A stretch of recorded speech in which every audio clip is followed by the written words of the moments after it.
galera, beleza? Eu queria começar esse vídeo de hoje, estou me agradecendo a todos vocês que se inscreveram, já são 100 inscritos no nosso canal e isso é muito bacana, muito obrigado mesmo. E o tema da nossa videoaula de hoje é o Antigo Regime na França. Na aula anterior a gente entendeu o que era o Antigo Regime de modo mais geral e hoje a gente vai entender como é que isso se aplica na França. Então bora lá então estudar? Bora! E aí galera, beleza? Vamos lá então para a nossa aula de hoje então.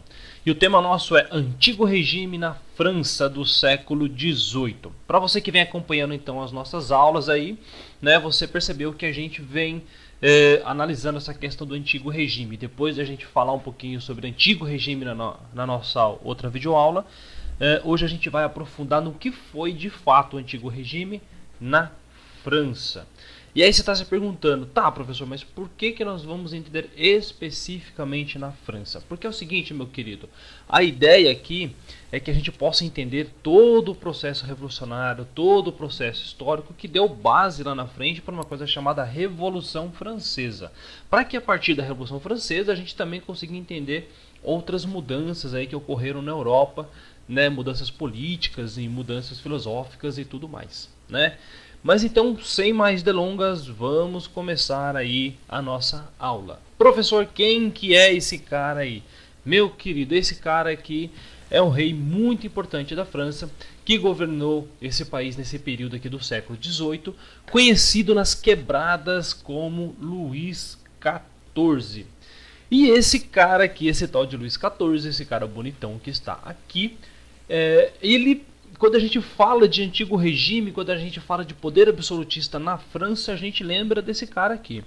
Por quê? Porque esse cara, ele gostava de governar baseado ainda na teoria do direito divino. O que é isso?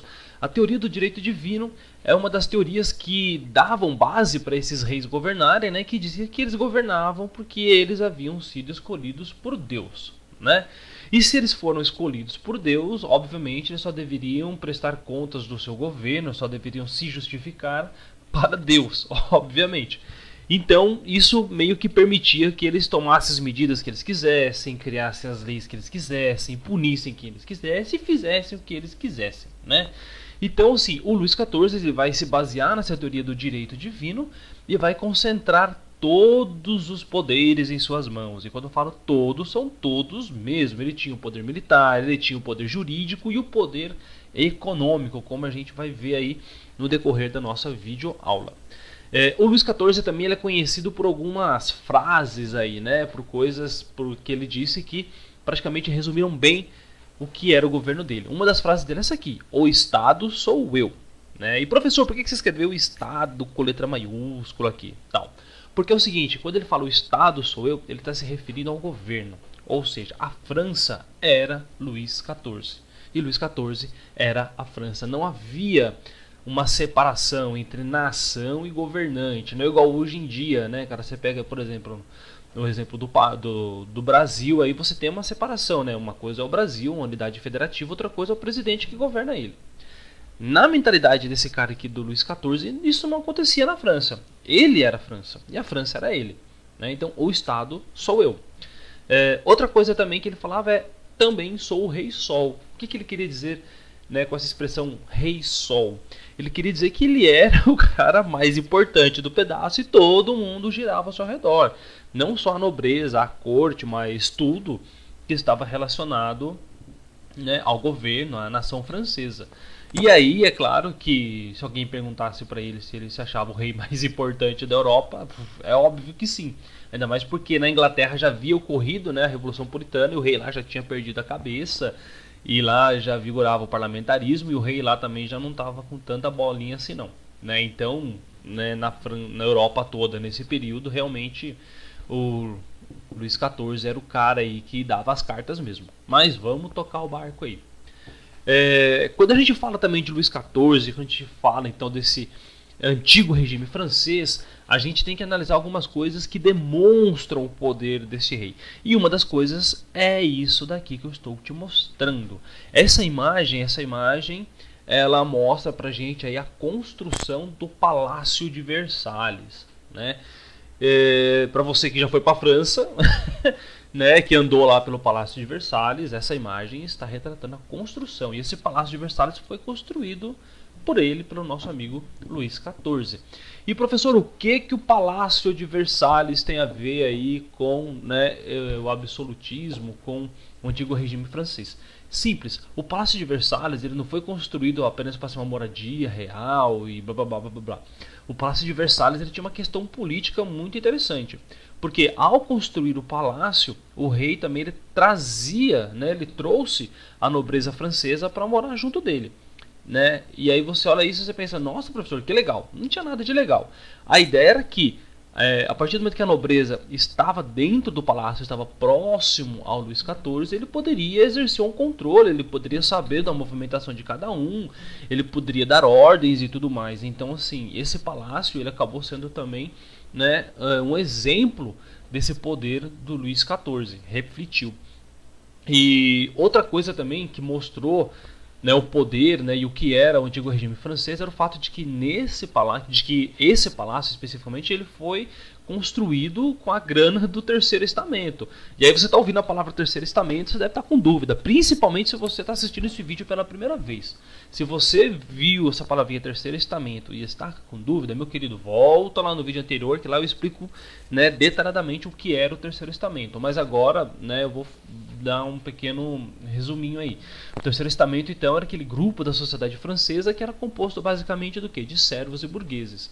Eram os únicos que pagavam impostos. Quem estava no segundo estamento, né, a nobreza, o rei, eles não pagavam imposto, e quem estava no primeiro estamento também não, que era o clero. Então, né, com toda a grana de imposto do Terceiro Estamento, foi com que o Luís XIV construiu o Palácio de Versalhes. E ele também mantinha esse palácio tinha gasto, né, principalmente porque lá rolava muita festa, jogos, tinham as caçadas, a nobreza gostava muito de caçar, fazer jogos de guerra e tudo mais, as roupas caras, as mesadas dos nobres, tudo que girava em torno desse palácio era bancado com o imposto do Terceiro Estamento. Aí você já está entendendo mais ou menos onde eu quero chegar, né? Esse tal de absolutismo, esse tal de antigo regime francês não era algo aí muito querido pela burguesia e pelos servos, né? Mas a gente já vai chegar nessa parte aí. Por enquanto você tem que entender aí quais são os ícones, né, que representam esse antigo regime francês, né? Olha que belezinha aí a nobreza indo morar no palácio do Luís XIV aí, né? Então, assim, os nobres, os cavaleiros, né, toda aquela galera que estava, né, que fazia parte da corte do Luís XIV, morava no Palácio de Versalhes junto com ele. Outra coisa que demonstrava o poder de Luís XIV, né, que realçava essa questão do antigo regime francês, essa tal de economia mercantilista. E aí, né, vamos já fazer uma ressalva aqui, tá? Eu vou passar um pouquinho sobre esse tema do mercantilismo agora, tá? Mas eu não vou esgotar ele totalmente agora. Possivelmente você vai ter algumas dúvidas ainda sobre esse tema, porque eu pretendo voltar nele lá na frente quando eu estiver falando de iluminismo com vocês. Tá? Lá eu vou falar de uma coisa chamada de liberalismo econômico. Nossa, professor, que palavrão, meu Deus do céu. Vou até voltar o vídeo aqui para ouvir de novo. Não precisa voltar o vídeo não, vou falar de novo. Ó, liberalismo econômico, tá? Quando eu falar de liberalismo econômico, eu vou ter que entrar de novo no tema do mercantilismo e lá a coisa vai ficar mais clara, tá? Mas por hora vamos entender o que era essa economia mercantilista na França. Vamos lá, meu querido. Mercantilismo, então, ele é um sistema econômico em que o rei controla toda a economia, tá? E quando eu falo rei aqui, eu estou falando o Estado, né? O governo, né? Você não tem a economia controlada por si mesma, né? Pelo processo, né, de procura e tal como é hoje em dia. Né? No sistema mercantilista é o governo, né? É o rei que vai articular e vai controlar toda a economia, né? Com ministros e com pessoas que ele, né, que ele chama para poder cuidar dessas funções. Mas o mercantilismo ele tem mais características ainda, além de ser uma coisa controlada pelo rei, tá? Um grande barato é você entender que nesse sistema a produção da riqueza não se dá pela exploração do trabalho, mas pela exploração de recursos naturais e minerais. Se você entender esse parágrafo aqui, você já matou o que é mercantilismo, tá? Vamos destrinchar isso aqui. O que eu quero dizer que não se dá para a exploração do trabalho? Pensa numa fábrica, pensa numa indústria, né, numa metalúrgica. Como é que o dono da Ford, por exemplo, ele ganha a grana dele? Ele explora o trabalho dos seus funcionários e coloca os caras para poder produzir carro. Então ele vai lá, ele pega a matéria-prima, ele pega o aço, ele pega toda a borracha, todas as coisas, o plástico lá, e a partir da exploração do trabalho dos seus funcionários, ele produz algo e esse produto, o carro, ele é vendido e isso gera a riqueza desse cara. Isso, né, estou dando um exemplo contemporâneo, né, de uma fábrica. No mercantilismo isso não rolava, meu querido. No mercantilismo você nem tinha, né, esse sistema de produção fabril, de manufatura ainda. Quando a gente fala de manufatura ou de fábrica, a gente está falando de um outro sistema econômico que não tem nada a ver com o mercantilista, que a gente vai ver lá na frente. Então, professor, como é que nessa economia mercantilista gerava grana? Ela gerava grana desse modo, explorando recursos naturais e minerais, ouro, prata, café, açúcar. Isso rolava muito na época, né, das navegações, quando os portugueses iam para a Ásia, né, buscar produtos para revender na Europa, quando os portugueses estavam colonizando o Brasil, né? E eu vou aproveitar aqui agora para, né, puxar um parênteses aí. Eu quero colocar essa questão do mercantilismo na sua cabeça. Então eu vou recorrer aqui a uma outra apresentaçãozinha que eu tenho, tá? Essa outra apresentação ela vai ser usada no momento mais oportuno. Mas vamos lá agora que ela vai ser importante para a gente entender o que era esse tal de mercantilismo, tá? Essa apresentação aqui que eu estou usando, eu uso ela para falar a respeito de Brasil Colônia, né? Especificamente no ciclo do ouro, né? Séculos 17 e séculos 18. E quando a gente fala da exploração do ouro aqui no Brasil pelos portugueses, a gente está sim falando, né, de um processo mercantilista que era realizado pela coroa portuguesa. Vamos dar um exemplo aqui. Esse mapa, né, um atlas histórico, né, de Jorge Pedro Reinel, de 1519, ele é um dos primeiros registros que tem sobre o Brasil, né, o primeiro mapa que foi feito do Brasil. E esse mapa aqui, ele é bem interessante porque ele ajuda a gente a entender essa questão do mercantilismo. Porque olha só que barato que é esse mapa, né? Vamos dar uma analisada nele aí. Aqui a gente tem os índios, né, e a gente tem aqui alguns, né, animais, algumas coisas que, né, o autor do mapa, que o artista resolveu ressaltar. E se você prestar bem atenção nos índios, perdão, você vai ver que os índios estão cortando madeira, né, o pau-brasil. E esse pau-brasil, ele era, o que rolava com ele? Ele era comercializado, né? Não só o pau-brasil, como outras riquezas naturais. E a exploração desses recursos naturais pelos portugueses é um exemplo da economia mercantilista, porque aqui você não está produzindo nada. Você está vindo, você está pegando um produto, você está pegando algo que já existe e está comercializando isso daí, né? Então, né, nesse período aqui do Brasil, aqui dos séculos 15 e 16, predominava, né, duas formas de exploração. Você tem o cultivo da cana-de-açúcar e o escambo. O escambo é isso que eu acabei de falar para vocês. O ato dos portugueses virem buscar produtos aqui e trocar, né, por quinquilharias com os índios. Eles traziam panela, traziam facas, traziam espelhos e trocavam com os índios por pau-brasil e tudo mais. E aqui, né, uma imagem, né, de um engenho de cana-de-açúcar. Professor, a produção de cana-de-açúcar, ela se insere dentro da economia mercantilista? Sim e não. Por que sim? Porque se você for analisar dentro do período histórico, dentro do processo de exploração, sim, estava dentro da economia mercantilista, porque as pessoas que vinham ao Brasil para poder explorar esse cultivo, eles tinham que ter uma autorização real. Isso aqui fazia parte de um comércio real que era controlado pelo rei de Portugal. Então tinha sim esse aspecto mercantilista, sim, tá? Mas eu propriamente, como historiador, eu gosto de pensar nessa questão aqui da cana-de-açúcar como período de transição. Por quê? Porque o engenho, ele é um tipo de máquina, né? Se você for pensar nessa parte aqui do engenho, se você for pensar na parte da transformação dos pães de açúcar em açúcar refinado, que é um processo químico, que é um processo bem avançado para a época, né? Que era feito apenas pelos holandeses, esse processo ele já demonstra uma evolução tecnológica muito grande. Então, também já é um pezinho, né, lá no liberalismo, lá no processo de produção de manufaturas e tudo mais. Então, né, o processo de exploração de açúcar aqui no Brasil, você pode colocar entre meio termo ali, entre o mercantilismo, né, e a economia já voltada para a questão da manufatura. Mas eu não vou me deter nisso aqui. A ideia de usar esse slide não é para torrar somente com isso. Era nesse ponto que eu queria chegar. Os portugueses vinham ao Brasil, né, pegavam o pau-brasil com os índios e outros produtos naturais, né, também pegavam açúcar, né, não era açúcar refinado, era açúcar bruto ainda, os pães de açúcar, e com esse produto os caras faziam o quê? Partiu Portugal. E lá em Portugal eles revendiam, né, e ganhavam a grana deles. Mas percebe que nesse processo, você não tem um processo de industrialização, né? Você não está transformando uma matéria bruta, né, em um produto para ser comercializado. Até mesmo o açúcar que sai aqui do Brasil, não pensa que era o açúcar refinado branquinho. Eu usei essa imagem aqui. Ops, cadê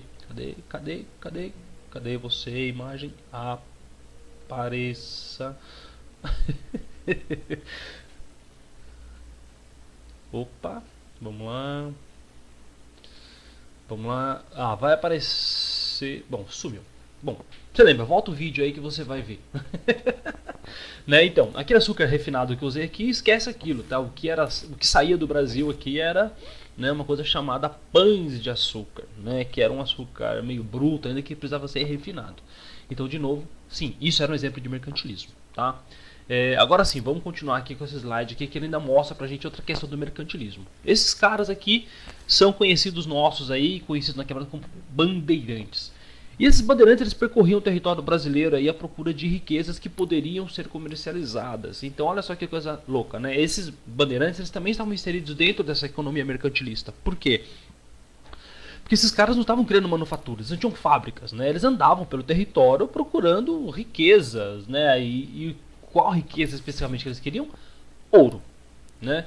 O ouro, ele entrava assim dentro, quando a gente fala de mercantilismo, a gente fala de ouro, porque, né, dentro do mercantilismo tem uma questão chamada metalismo, e o metalismo dizia que o poder de uma nação era medido pela quantidade de ouro que ela possuía. Então quanto mais ouro ela tinha, mais poderosa ela era. Então por isso que muitas nações procuravam ouro em outros territórios, América, África, Ásia e tudo mais.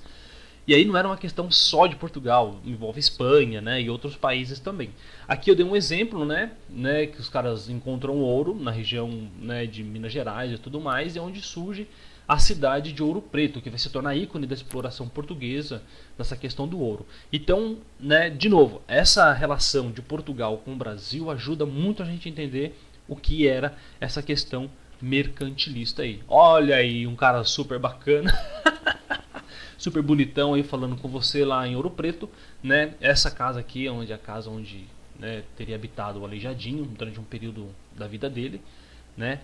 E né, um patrimônio histórico do nosso país aí que ajuda a gente a entender esse período do Brasil colônia, né? Mas vamos sair fora desse slide, né? Vamos sair fora, vamos voltar para esse slide aqui, porque é disso que a gente está falando, né? Eu dei toda essa volta aí com você, fui naquele slide, voltei para explicar para você. Opa, desculpa de novo. Para explicar para você o que era esse tal de mercantilismo. Então, olha ele aparecendo aí de novo. Vamos lá, aqui. Aqui que eu queria chegar. Então, olha aqui. Nesse sistema de mercantilismo, então você não produz, você não faz a riqueza por meio do trabalho, mas explorava os recursos naturais e minerais, né? Café, ouro, prata, perfumes, essas coisas, né, que eles conseguiam, né, explorando a natureza, essências, né, para produção de perfumes e tudo mais. Vamos supor que você ainda esteja com aquela coisa do engenho na sua cabeça e você fala assim, mas professor, tinha trabalho no engenho, né? Os caras trabalhavam para produzir açúcar, nananana. Meu querido, entenda uma coisa, dentro de um engenho você tinha trabalho, sim, mas 99% do trabalho que era feito no engenho era com mão de obra escrava. E a mão de obra escrava também é uma das questões do mercantilismo, você não tem mão de obra assalariada lá, tá? Mas enfim, né, vamos, né, discorrer logo sobre essa questão do mercantilismo, senão a gente vai ficar 3 horas falando sobre isso aqui, você vai ficar de saco cheio e vai deletar o meu vídeo da sua playlist, isso não vai ser bonito, né? Vamos lá. Então, no mercantilismo, busca-se colônias que contenham metais preciosos, produtos naturais para serem vendidos. Então, o Brasil ele entrava nessa relação com Portugal muito bem, né, nessa questão do mercantilismo, porque a função do Brasil era fornecer esse tipo de coisa, né?